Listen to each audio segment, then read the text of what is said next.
کی زمین پر اسلام کے نام پر رسول اللہ کے دین پر اگر کوئی بٹھا لگاتا ہے اور اللہ کے قانون کی کھلم کھلا اگر حکومت خلاف ورزی کر رہی ہے تو تم کو بھی ایسے وقت میں یہ سوچنا چاہیے کہ وہ حکومت یزیدی ہے اور تم کو حسینی کردار ادا کرنے کے لیے آنا چاہیے.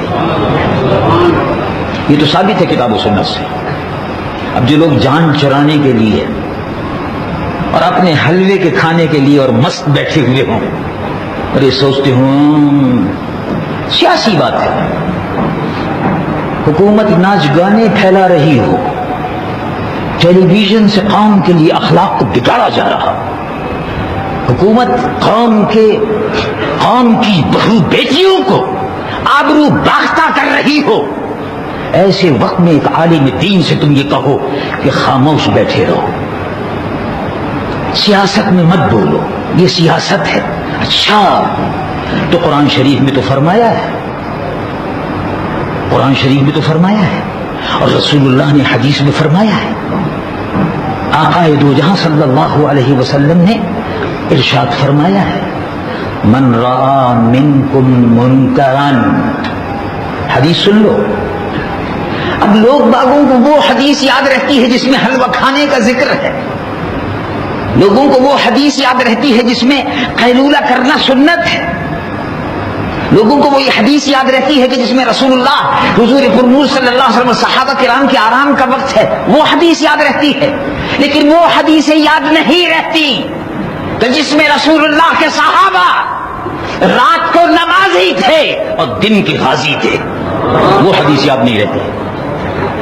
لوگوں کو یہ حدیث یاد رہتی ہے کہ رسول اللہ کے صحابہ تہجد پڑھتے تھے، لیکن رسول اللہ کے صحابہ میدان جہاد میں، احد میں، بدر میں، حنین میں رسول اللہ کے صحابہ غازی کا کردار ادا کرتے تھے. یہ حدیثیں لوگوں کو یاد نہیں رہی. اسے معلوم ہوتا لوری بچوں کو لوری دیتے ہیں، سو جاؤ سو جاؤ. اس امت کو حلوہ کھلا کر، حلوے کی سنتیں یاد دلا کر، بے ایمان اور بد کردار لوگوں کے ہاتھ میں حکومت دے کر. اب جب لوگ کہتے ہیں کہ ہمارا سیاست سے کوئی تعلق نہیں تو بتاؤ پھر حکومت میں کون لوگ آئیں گے؟ جب متقی اور پرہیزگار لوگ، جب زاہد شب زندہ دار لوگ، جب خوف خدا رکھنے والے لوگ قانون سازی میں نہیں پہنچیں گے، اس ملک کی تقدیر نہیں بدلیں گے، تو پھر بتاؤ اسمبلی میں شرابی ہی آئیں گے تو ملک میں شراب ہی پی جائے گی. تو جب شراب کے لائسنس دیے جائیں تو آپ کیوں احتجاج کرتے ہیں؟ شراب کے لائسنس مت دو، شراب کی دکانیں بند کرو. کیوں؟ آپ نے شرابیوں کو بھیجا تو شرابیوں نے لائسنس دے دیے، اور آپ نمازیوں کو بھیجتے تو نمازیوں کا اہتمام ہوتا. انہیں جواریوں کو بھیج دیا، رسہ گیروں کو بھیج دیا. کھلم کھلا رسول اللہ کے دین کی مخالفت کرنے والے ممبران قوم نے اسمبلی کو لٹیروں، چوروں، ڈاکوؤں کو بھیج دیا. اب شکایت کرتے ہو کہ ہو جب بھیجنے کا وقت تھا تو کہتے تھے ہمارا سیاست سے کوئی تعلق نہیں ہے، اور اب کہتے ہو مولانا صاحب، شاہ صاحب، دیکھیے صاحب ہمارے محلے میں صاحب شراب کی دکان کھل گئی صاحب، جوا ہو رہا ہے صاحب، رنڈیاں اور کنجریاں بیٹھی ہوئی ہیں صاحب، عورتوں کی دیراہ ربی ہو رہی ہے صاحب. تو مولانا صاحب کیا کریں گے؟ مولانا صاحب کو تو آپ یہ کہتے تھے مولانا صاحب سیاست سے الگ رہیے، یعنی مولانا صاحب کو بھی اب آپ کے سبق کی ضرورت ہے کہ وہ آپ سے سبق کی تلقین حاصل کریں کہ مولانا صاحب سیاست میں آپ حصہ نہ لیجیے. یعنی مولانا صاحب نے جو 12 برس پڑھا ہے اب اس کے بعد مزید پڑھنے کی اب ضرورت ہے ان کو مقتدیوں سے یہ سبق سیکھنے کی کہ سیاست میں حصہ نہ لیجیے. یعنی مولانا صاحب کے سامنے سیرت رسول عربی نہیں ہونی چاہیے.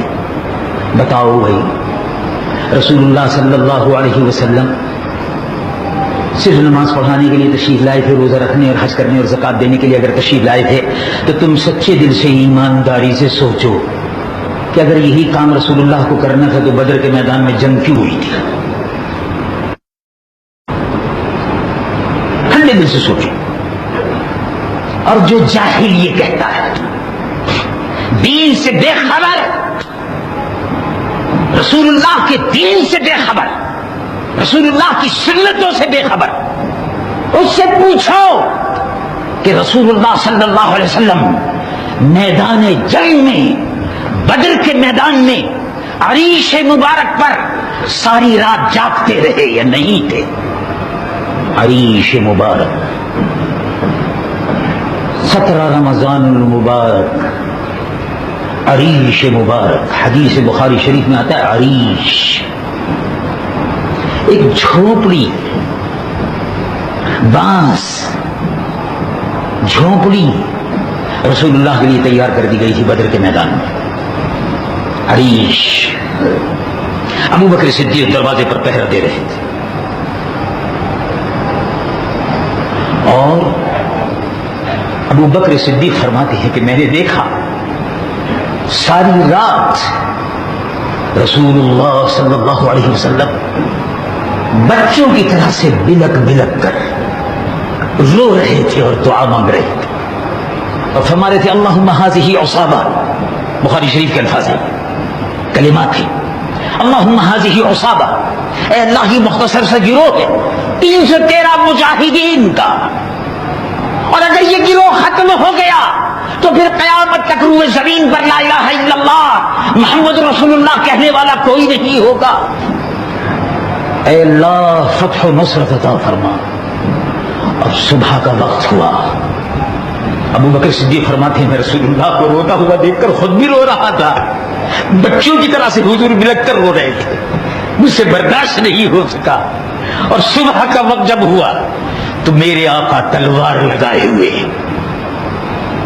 ابو جہل کے مقابلے پر میدان جہاد میں بدر میں کھڑے ہوئے تھے، مسلمان فوج کی قیادت کر رہے تھے.